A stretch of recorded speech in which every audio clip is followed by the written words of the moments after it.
hate posses. Late one night, the Evans family is awakened by some noise. Dan Evans quickly goes to the window and sees Tucker setting his barn on fire. We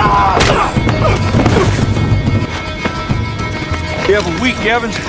Then we burn the house. After Tucker leaves, Dan and his oldest son William race into the barn and manage to save the horses and few equipment.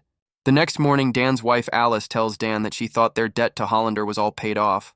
Dan explains that he paid some of the owed money, but needed to save some in order to put food on the table and buy medicines for their younger son Mark. Dan then keeps a piece of jewelry in his pocket, ready to head out with William and Mark to go retrieve their cattle and visit the town to speak to Hollander. Then we see Ben Wade drawing a picture of a bird when he is interrupted by his right hand, Charlie Prince. This group of outlaws plan to rob a stagecoach full of money that's soon passing by. Charlie takes a few men with him and leaves, while Wade stays behind with the sniper.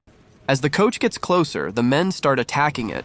But what they didn't expect is that there are Pinkerton agents led by a famous bounty hunter, Byron McElroy, on board the coach and start picking off the men. There is a full shootout and both sides are losing quite a few of their men. Wade realizes that the coach will be hard to beat as his men are getting killed. He looks around and sees Dan's herd of cattle. Meanwhile, Dan tells his sons to stay close when they hear the gunshots.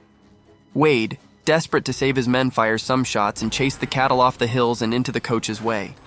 The plan works and the coach crashes, sending McElroy and a few others flying off it. Charlie gets off his horse and kills all the men from the coach except for McElroy, as Wade want to keep him alive. The group gets the money, but one remaining Pinkerton jumps out and holds one of Wade's men hostage. As this happens, Dan and his sons ride through and see them. Wade quickly grabs his pistol and shoots them both dead. Wade sees Dan and his two sons watching from the hills, so he goes to them. Acknowledging that they pose no threat to him and his gang, Wade tells Dan he will take their horses and will leave them on the road to Bisbee. So you don't go do nothing foolish.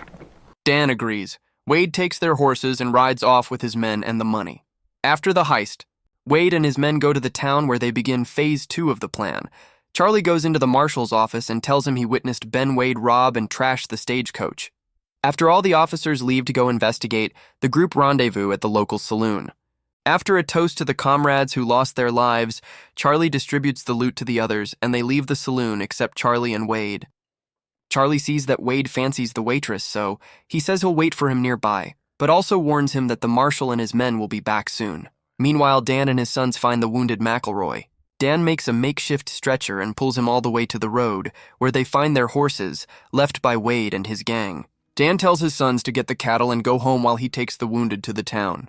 Right then, the marshal and his men arrive, and Dan tells them everything that happened. When the marshals and Dan arrive back to the town, Wade is still in the saloon with the waitress. They take McElroy to Dr. Potter to get him treated. Now, what I'm about to do is gonna hurt like a son of a bitch.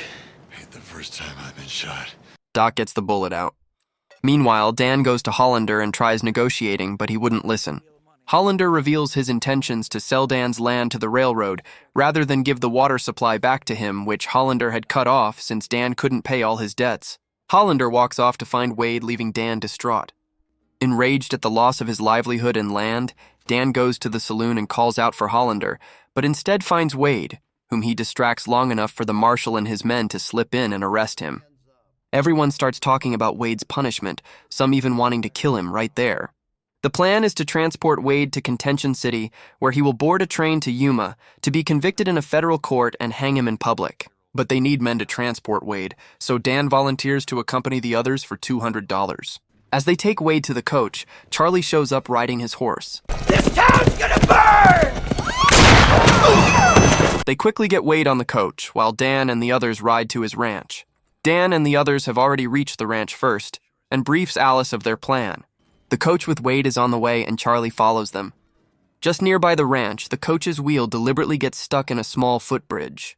When the marshal calls for help, the others go and quietly exchange Wade with one of the guys while working on the stuck wheel. They walk off while the decoy coach rides off to the other direction. Dan and the others will be on their way to Contention City later, where Wade will be put on the 3:10 p.m. train to Yuma. During dinner, Wade starts asking questions as small talks, and Mark starts telling a story about how his father fought to protect the District of Columbia, but Dan does not get to answer when Wade asks how he lost one of his legs. Alice then tells Dan he does not have to do this and no one will feel less of him. But Dan says they need the money to pay the debt and get the water back, and in few months the farm will be green and the cattle will be well fed. After dinner, the guys are ready to go on their trip. William asks to come, but Dan refuses. We can notice that Wade have been watching Dan and his family quietly all this while. Later, in the middle of the night, William packs a gun and sneaks out of the window, following the others. As the guys make camp for the night, Tucker starts singing while keeping an eye on Wade. Later, everyone wakes up to the sound of Wade killing Tucker with the fork he used during dinner. McElroy is furious and beats the crap out of Wade, but they end up pulling him off and getting ready to ride on. Somewhere else in the canyon, the stagecoach from before rides through the deserted road, but a single shot kills the marshal. Charlie and the gang track down the coach they think Wade is in. Don't you worry there, boss. We're gonna get you out of there in a second. They light the coach on fire. They're going to Contention! Let me put them on the 310! The Yuma prison! Later, they see Charlie and the gang catching up on them, so Dan suggests to the group that they take a shortcut, despite Wade's warnings that the shortcut goes through Apache Indian territory. As they ride through the cliffs, Dan asks Wade why he killed Tucker and not him or one of the others. Wade simply said it's because Tucker took his horse. McElroy cuts in to prevent Wade from talking to Dan. Wade then starts talking about how McElroy and his men had killed dozens of Apache women and children in the past. Yeah, I die, Byron. I'm getting sprung from hell. I feel the same. If I come from the seat of a drunk gravedigger, the rancid womb of a whore. Wade has McElroy hostage and asks the others drop their weapons. The others comply and toss their guns, but Wade throws McElroy off the cliff for insulting his mother. Suddenly, William shows up behind and points a gun at Wade. Dan is taken aback seeing William, but now he has no choice but to let him come along. As they camp out that night, after a short conversation with William, Wade says he wants to take a piss. So Dan accompanies him. Wade notices something is not right. Suddenly, someone fires from the bush and hits Dan. Wade takes the gun and fires back, and by this time the rest of the group are alert. William comes and they take Dan to the campsite. Wade informs the rest that there are 3 attackers shooting at them. Wade loads the gun and goes into the dark. He ambushes the Apaches from behind and kills all 3. Wade comes back and asks for the handcuff keys, but Dan throws it away. By the time Dan is awake, Wade has escaped with their horses, but Dan decides to pursue him. Wade reaches a railroad construction site, but the foreman recognizes him. Wade enters a tent and begs a woman to break his handcuffs, but a gunshot kills the woman and he is taken hostage. Dan and the others arrive at the site and finds Wade being tied up and electrocuted. They demand him to be handed over to them, but the railroad workers refuse to give up Wade because he had killed one of the guy's younger brother.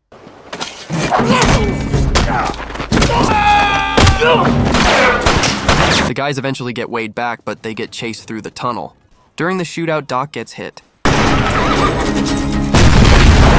When they get far enough, the guys get Doc off his horse. Did we get away? We did. Thanks to you. A couple of hours after the guys left, Charlie and his men ride through the work site to ask if Ben Wade rode through. Upon seeing one of the guys with Wade's gun, Charlie kills them in cold blood.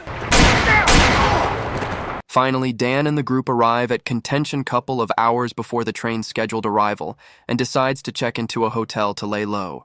Dan asks William to be at the station and inform if anything is out of place. While Dan guards Wade in the hotel, he offers to give Dan $1,000, enough to pay off all his debts and become a rich man if he lets him walk off. But Dan refuses. After a while, Grayson arrives with help, town's marshal and 2 of his deputies. Meanwhile, at the station, William sees Charlie and the gang riding towards the town. He goes back to the hotel and informs Dan and the others. Shortly, Charlie arrives with his men, but he still does not know where Wade is. The marshal and his deputies take position, but the barkeep signals Charlie where Wade is. Boss!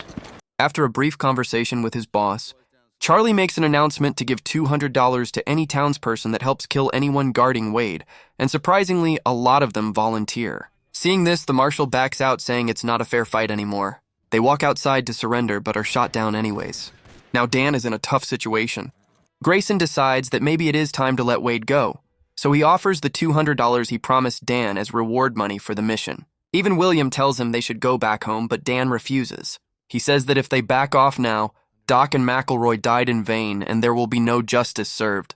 Instead, he asks Grayson to escort his son back to his ranch and to pay his wife $1,000 and a guarantee of water rights from Hollander. In exchange for him delivering Wade to the train to Yuma, Grayson promises to keep his words if Dan puts Wade on the train. I want you to give this back to your mother. I want you to tell her that it helped me find what was right. Pa, I can't just leave you. I'm gonna be a day behind you, William. Grayson and William go to the next room, while the two of them wait in the same room to move out at the right time. When the clock strikes 3, Dan tries sneaking Wade out the back, but sharpshooters are waiting. As they move, the townsfolk who volunteered for the prize money of $200 start shooting at them. They run and duck, but bullets are flying everywhere. Dan manages to kill a few of them and dodges as many bullets as he can, but there are too many to handle. Charlie gets angry when he realizes the townspeople are starting to shoot at Wade, too. Hey! Not the black hat! Fletcher, you dumb shits! Wade and Dan duck into a general store where Wade tells Dan, Boy's gone, hero. Ain't nobody watching no more. Still got that one good leg. Why don't you use it to get on home? Charlie! Wade calls out to Charlie Prince to hold his fire as he is coming out, but Dan jumps on him, still not giving up. Dan is being strangled by Ben when he blurts out that he's not a hero at all. He confesses he lost his one leg when he was shot by a fellow soldier while in retreat from battle, a story that would shame his sons, and that delivering Wade to Yuma would serve as an accomplishment his sons would admire. Wade relents and they climb up to the roof and run on the rooftops. Charlie is surprised to see his boss running along with Dan. They continue shooting and run behind them. Meanwhile, William, unable to leave his father behind, runs off from the room. Wade and Dan manage to run through and get inside the station master's room. It's already 3:10, but train runs late and has not arrived. Goddamn trains. Never can rely on them, huh? As they wait, Charlie and the gang start taking positions around the train station that pretty much has Dan pinned into the station. Inside, Dan tells Wade that his younger son Mark was diagnosed with tuberculosis and can only survive in a dry climate. Why are you telling me this? I don't know. They exchange a brief laugh together. A few minutes later, the train arrives, but Dan can't get Ben on it because they are surrounded by Charlie and the others. As Charlie waits in his position, William sneaks behind him and opens one of the gates. The cattle go crazy, causing Charlie to lose his eye on Dan. Taking the opportunity, they reach the first car and Wade gets on the train. No! Wade looks down at Dan's body and is filled with grief. As Charlie gives Wade his gun back, Wade looks at it for a moment.